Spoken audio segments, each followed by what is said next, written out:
जब महागठबंधन बना था तभी मैंने इस बात का इल्ज़ाम लगाया था कि यह जो गठबंधन है वह जनता दल यूनाइटेड में बैठे पीएफआई समर्थक सरकारी अफसर और राजद में जो पीएफआई के समर्थक हैं उन दोनों के बीच के नापाक गठजोड़ का यह नतीजा है। पिछले शनिवार को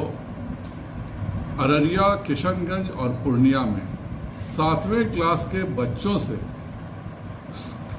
सरकारी जो हाफ ईयरली एग्ज़ाम होता उसमें प्रश्न पूछा जाता है कि चाइना में रहने वालों को अगर चाइनीज़ कहते हैं तो इंग्लैंड में रहने वालों को क्या कहते हैं, नेपाल में रहने वालों को क्या कहते हैं, कश्मीर में रहने वालों को क्या कहते हैं और भारत में रहने वालों को क्या कहते हैं। इस तरह का प्रश्न पूछना यह बताता है कि बिहार सरकार के अफसर पूरे तौर पर पीएफआई की गतिविधियों में संलिप्त है। यह प्रश्न केवल सीमांचल के ही बच्चों से पूछा जाता है। जो शर्जिल इमाम का एजेंडा है कि हम चिकन नेक को अगर पकड़ लेते हैं तो हम नॉर्थ ईस्ट को अलग कर देंगे, वहाँ के बच्चों में बिहार सरकार के अफसर अलगाववादी मानसिकता का पोषण कर रहे हैं।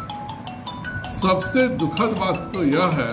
कि यह प्रश्न 2017 में भी पूछा गया था और उस समय यह कहा गया कि जो भी इसका दोषी होगा उस पर कार्रवाई होगी। आज तक 2017 में इस प्रश्न के पूछे को सेट करने वाले अपराधी को गिरफ्तार नीतीश कुमार जी ने नहीं किया है, क्योंकि देश विरोधी गतिविधियां, खास करके जो भी गतिविधियां एक तरह से आतंकवाद का पोषण करती हैं, नीतीश कुमार जी के अफसर उनमें शामिल रहते हैं। इस मुद्दे को भारतीय जनता पार्टी हर कदम पर विरोध करेगी और मेरा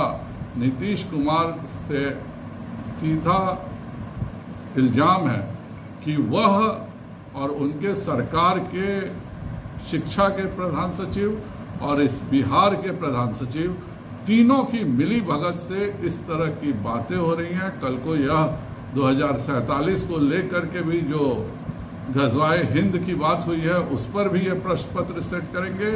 इस तरह के लोगों पर कार्रवाई नहीं होती है तो बिहार में हर जगह आंदोलन होगा। और नीतीश जी को मैं चेतावनी देता हूं कि आप भारतीय जनता पार्टी से लड़िए।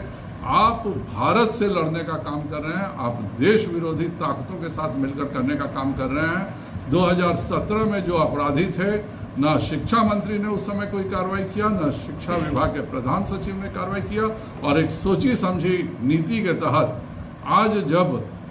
महागठबंधन की सरकार बनी है तो पीएफआई के संरक्षण में 7वें क्लास का प्रश्न पत्र सेट कराया जा रहा है। इसके लिए हम बिहार में हर जगह युवा मोर्चा इसके खिलाफ आंदोलन